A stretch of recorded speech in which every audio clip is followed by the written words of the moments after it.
In this little diagram, I give you various things for you to consider what is important to you. Now, I used to sit on a panel. Have you ever seen Shark Tank? Yes. Well, in Texas, there's a group kind of like Shark Tank, and I'm on the panel. And I process businesses. And so there was one man who was running a business, and to qualify to be a presenter, you have to have a business, and you have to have certain degree of success for a few years, and then now you want to ask this panel for advice to what to do next. So he wants to expand it. So I asked him, I said, look, you're working 80 hours a week. You want to add on, he was having some, I think it was a pesticide truck that goes spray termites or something like that. So I said, you want to buy more trucks, you want to work longer hours. I said, you're already 80 hours a week. And you're making good profit right now. You want to do more? I said, do you have a life? Yeah, I got a wife. I said, not for long. Not if you expand the business. Not if you're already 80 hours a week. Where do you have time to see your wife? You think just lying your body next to her at night counts? No, men, no, it doesn't count. You may have a nice body, but no, it doesn't count. You have to spend time to engage. So you have to strike a balance in your life, or else you're going to have a big pile of money and you're all alone. Just like being in a battlefield. You slaughter everybody and you'll be standing there, nobody's going to applaud your glory. Got to have balance, yeah? Nobody wants to hire a generalist, folks. Nobody wants to hire a generalist. Everybody would want to have a certain niche, your unique selling proposition. In marketing language, we talk about what is your unique proposition. What is so special about you? Why would people want to see Albert and not Ray? It's because each one of you is very special and unique, and you have to find out.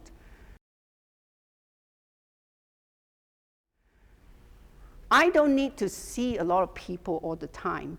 Someone came to me once and said, oh, I can get your CEO, you're going to get 100,000 hits. I said, what would I do with 100,000 people standing outside my office?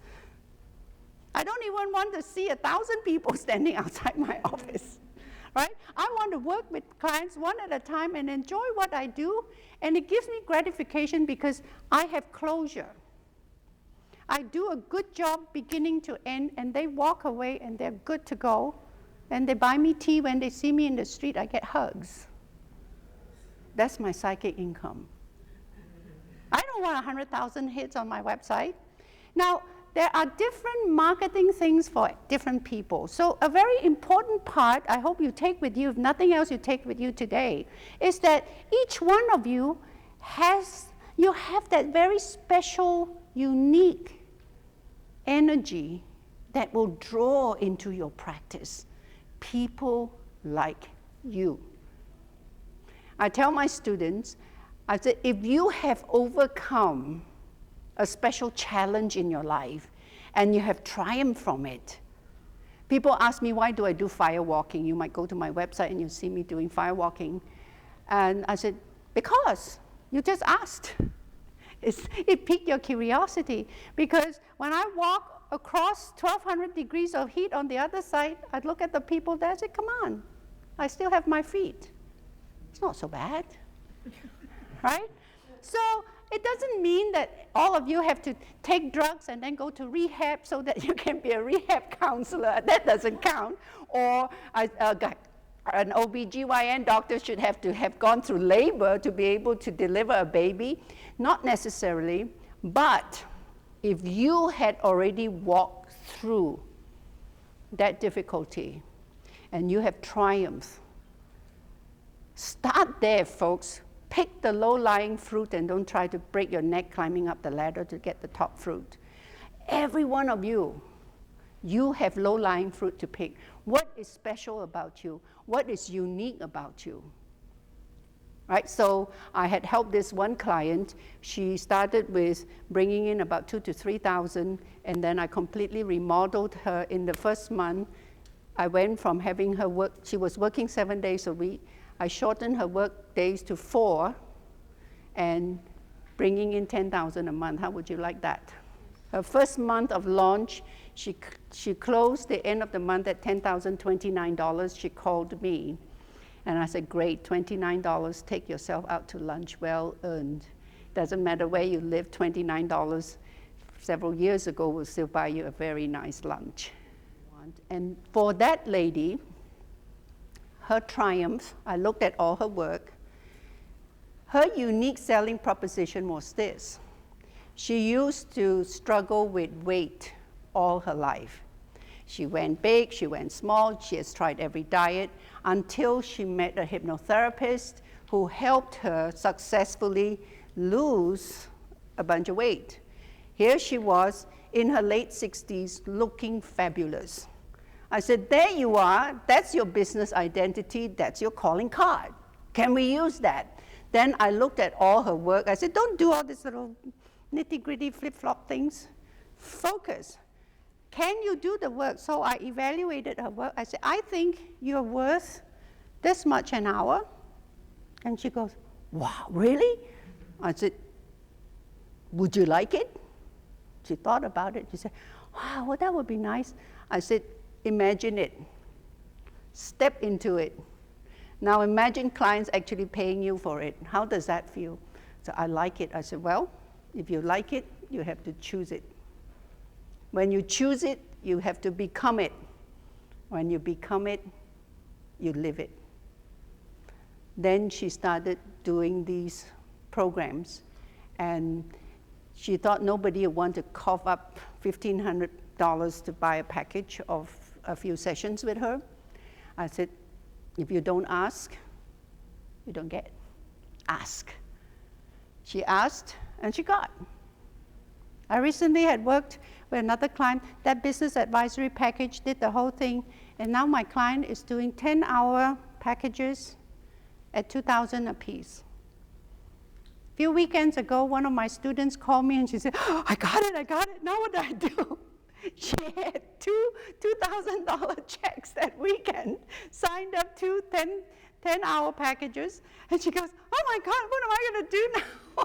I've never done a 4-hour session. So if you've never done a long session, I suggest the first session to be a double session.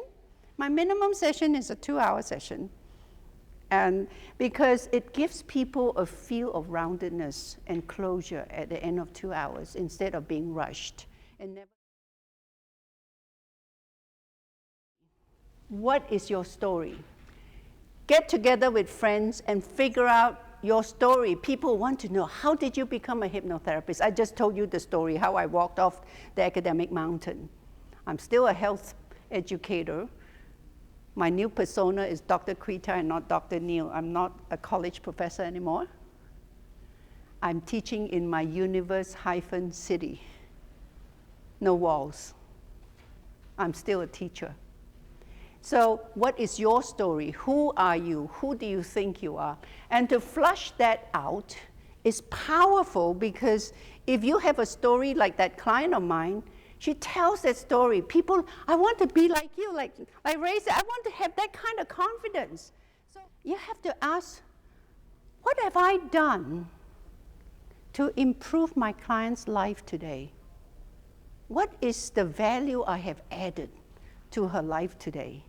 She came in crying, and she leaves. I have before-after pictures, because they look different, even at the end of the day. I take a picture of them when they come in, I take a picture when they're finished, and they're totally different people. Can you imagine that? In the course of a day, your whole perspective has changed.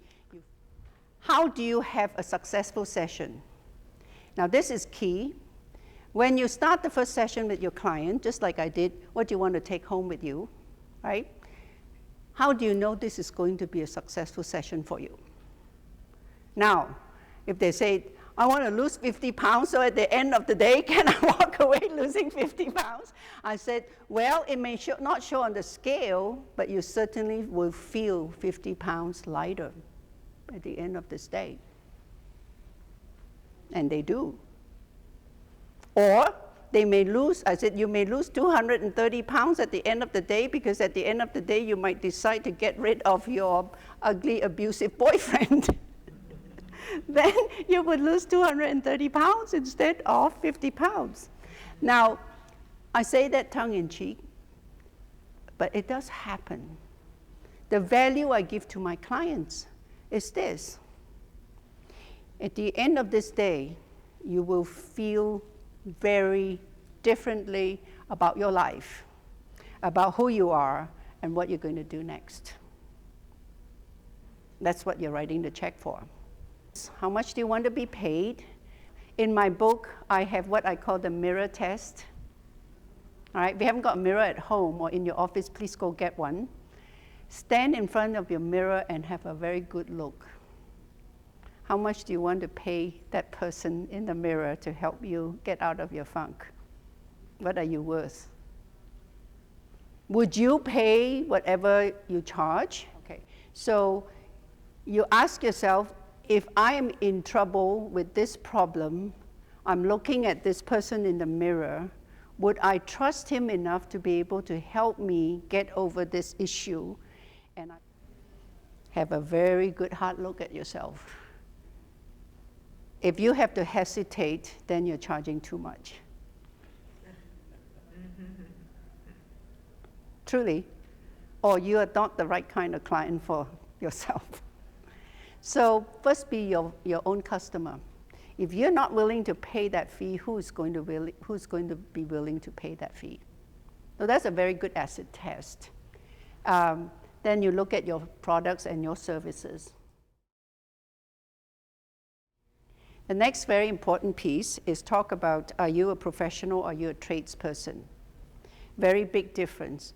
I'd like to see myself as a professional. From day one, I have received very good rapport and respect from the scientific community. It could be because that's where I came. I was one of them.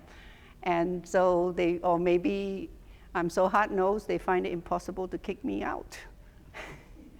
However, I think how one conducts oneself and in what circle you want to move determines what kind of clients you draw into your office. I have had all kinds of clients, physicians, therapists, engineers. I even had a judge and attorneys. I also have people, and recently I did some work at a battered women's shelter and worked with people who have no money, people who have been badly abused all of their lives. So who are you? What kind of compassion do you have for your client? More importantly, what kind of compassion do you have for yourself? If you don't see yourself as worthy of the fee, nobody will pay you. All right? Then the next thing is, before you start your practice, you want to decide who are the people you want coming into your office. What kind of clients do you draw into your office? Right? If you don't want the kind of clients who use your services and never pay you, then don't hang out with those people. You know, there are people who just... Okay, it's a very important lesson. And I'll tell you very quick.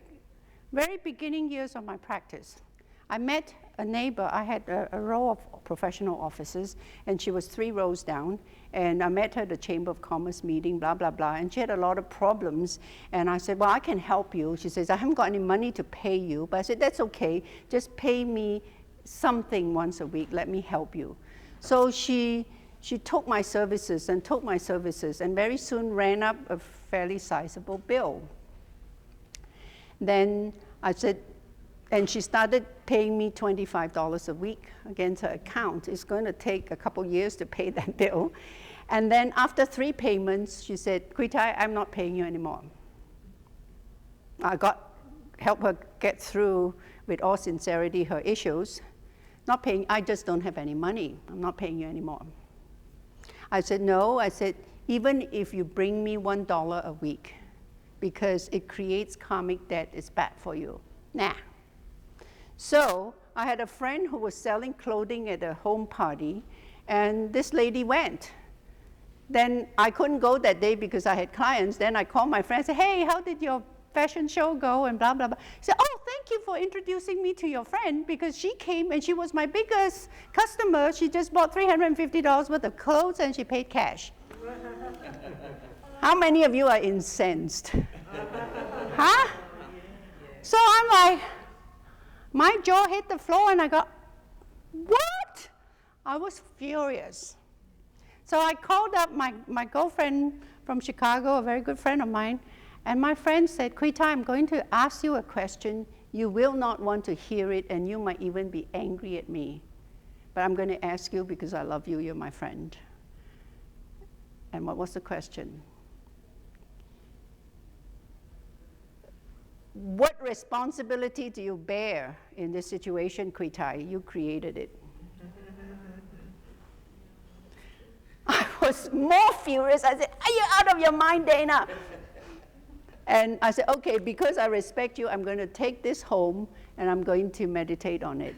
I got home, I told Steve, not talking, I'm going straight to the bathtub, pour in the whole bag of Epsom salts. Normally 2 cups would do. This has got to do a double take. Sat in the tub, turn the water real hot so that I would sit there and burn for a while. And it didn't take 20 minutes. About 10 minutes later, I said, wow, I got it. Because at that moment, when I found out my friend had betrayed me, took my services, not pay me, and then go spend $300 on clothes, I felt like a piece of used toilet paper. Somebody used you, put smelly stuff on you, and discarded you with no thought. Flushed me down the loo. That was my biggest lesson. It was my fault. So I told Steve, instead of going to, before we go to dinner, I've got to do this. Got to my office, took the file, went home to the garden, and I burned it. I said, God, I learned my lesson. I'm not going to pursue this. I brought it upon myself because of fear. I was new in practice in the town. I figured if I don't keep busy, I'm going to have no clients. I'll take anybody who comes. And the better end of the story is this. After that lesson, then I sat down in my office and I said, okay, God, I get it. I get it. Now, can you please send me clients who would benefit from my services, who would pay me and preferably pay cash ahead of time? God delivers faster than FedEx. Kid you not. That morning, at that time, I had my practice in Georgia. On Wednesdays, I don't see clients. I just do paperwork and clean up and rest. That morning, I locked my office door, and there was a knock on the door, and I opened the door. It was in December, and this guy, I kid you not, looked like a miniature Santa Claus. This chubby, red-cheeked person, and say, hi, Dr. Quita, I'm here. And I was like, yes, you are. I had no clue who he was. I said, yes, you are. And he said, oh, my wife and I went to your lecture that week, and I'm here to make an appointment for you to help me and my wife. I said, can you come in, sit down? So I explained the process. And he immediately pulled out his wallet, emptied all the cash on the table. He said, I know it's not enough. I'll bring the rest, make an appointment. And he left. I have to run out after him to give him a receipt, get his name and phone number. and suddenly, wham, it all happened in a flurry, and I'm sitting there looking at this pile of cash on my desk. You go figure. And I said, okay, thank you, God. You know, if I never believed there's a God, well, this sure makes me a believer. And from then on, I decided the message was, trust in the God in you. Trust in the God within. Trust in doing good work. And God will send you the right people who will be your clients. Now, I know people will say, oh, what marketing plan, what advertisement. It's been like that. Every time I finish a case, I would say, I'm ready for the next case. And out of nowhere, within an hour or two, the phone will ring, and I would have someone to talk to, and within the phone call, we'll book and we'll pay, and they'll book flight. Now, let me get this. Most of my clients have to fly in, stay 5 days in a hotel, and let me work with them in that time frame. So it certainly is more than my fee. I would round it up, and that would be a $10,000 client, right? So who are these clients you want to attract? Are you a generalist, or do you want to be a specialist? What kind of reputation do you want to create? Then the pricing issue is a big P question. Are you selling hours? Are you selling programs? Are you selling sets of sessions? What do you want to do? Don't do single sessions. What I advise many of my business advisory clients is this. It begins like this. Somebody has a problem. Somebody's looking for a solution, and somehow goes out to the universe to search for someone to help them. And somewhat magically, your name comes up, right? So nobody calls you from the cold out of nowhere. Somehow, those of you who believe in the string theory, you must have done something somewhere, caused somebody to drop your name. Somehow, wham, that connection is made. Ring, ring. Good morning, John. Can you help me? Now begins the education process. We are not already in trance, right? It is very rare that anyone who talks to me on the phone don't end up in my office. That's a skill to cultivate. How do you convert an interested party into a client? So now you engage. In that conversation, however long or short time you have in that phone conversation, you have to create an opportunity for the person to go, oh my gosh, you're exactly what I want. Wow, this is exactly what I need. When's your first available session? A lot of times, I have clients who talk to me, they don't even bother to ask me for my fee. I had one client who, after the conversation, she goes, what's your first available slot for me? I said, wait a minute, you haven't asked me how much I charge for my services. Oh, she says, I figure you'll let me know at some time or other. I said, now would be a good time before we book. So I told her, she said, she didn't even blink. Now that's the kind of clients you want. Didn't even blink, good. Do it, take a credit card, wham. Now, I tell them I would take their credit card, I will not run it. I will run a nominal fee to validate their card. They will bring cash on that day. Or if they want to charge the full amount that day is 4%, go for it. Because, you know, go figure, 4% of $7,600 is a nice lunch. So what is your fee schedule? Once you determine that, now if you come to my table, I have a folder, and my fee schedule is there, just in case I forget. Unlikely, but who knows, I'm getting older. Right? So the fee schedule is there. So when you're talking to somebody on the phone, don't shortchange yourself. So here are a couple things, may not be on the slide, but I'm going to tell you this. This is something you must write down. No freebies. I do not give free sessions. The first phone call is free. I said, ask me all the questions you want to ask right now. The minute we engage, my meter will start. And I'm very precise. No freebies. Rule number 2, this is Kui Tai's rules. Rule number 2, never, never, ever use the word discount and your name in the same sentence. It's disrespectful to yourself. Never use the word discount and your name in the same sentence. Right? People ask me for discount. I say, which part of your psyche do you want me to miss today? Which part of your subconscious do you not want me to work on today? Do you want me to miss this portion? I said, you deserve a full treatment. And I should give you a full treatment. If you want me to discount the treatment, you are shortchanging yourself, ma'am. You deserve the best. No discount. Just like I told the surgeon, are you going to discount if you open up a body and you say, oh, it's only a 2 millimeter mass and not a 20 millimeter mass I have to cut out? You don't do that. Professionals don't do that. Trade people, you go to flea market and you haggle and you bargain. Professionals don't bargain their fees. Remember that. Hold yourself with the highest esteem. I do not discount my fee.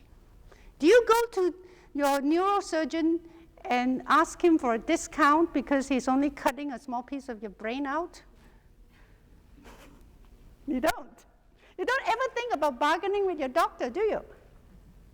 So don't entertain bargains. We are not flea markets, yeah?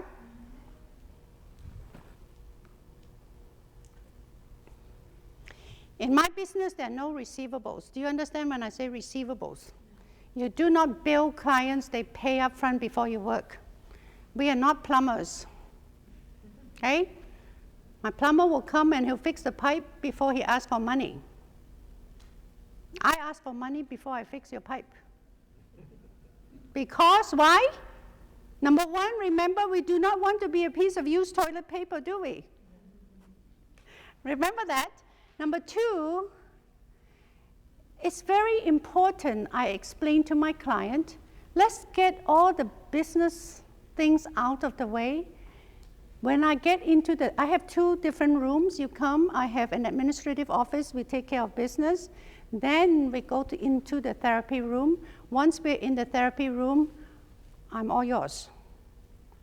Basically, you're buying 20 hours of my life in a 20-hour protocol.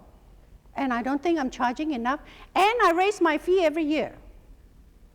So clients say, why do you do that? I said, because I'm getting older. And I'm a year smarter than last year. So I'm worth a little bit more this year, don't you think? Yes? So how many of you, after this session, will go back and raise your fee? Straight up. I don't care if you raise it 1 dime. Please go home and raise your fee. Straight up. Make a commitment. I am worth more. Look around you. How many hands are up? Straight up. You have to trust yourself. You have to value your work. If you don't think your work is worth raising the fee, you're right. If you think your work is worth raising the fee, you're right. Somebody came to ask me about my energy work, and he said, what if actually a Chinese lady, and said, what if I don't believe it? I said, if you believe it, it works. If you don't believe it, it also works. Because I know it works. And I'm the one doing the work. You don't ask your plumber, are you going to be able to fix this? You trust he's going to fix this, right?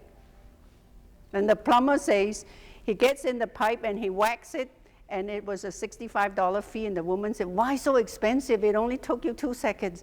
He said, lady, the whack on the pipe is only $5. Knowing exactly where to place the hammer, that's the $60. How do you get paid? You have to decide, all right? Cash, cashier's check. I don't deal with regular checks unless I know the client and have a history with the client. First time client, cashier's check, cash, or credit card with 4%. I don't make money on it. I don't lose money on the 4%. It usually comes very close. Sometimes I get $2 extra. Better $2 extra on me than lose $2, okay?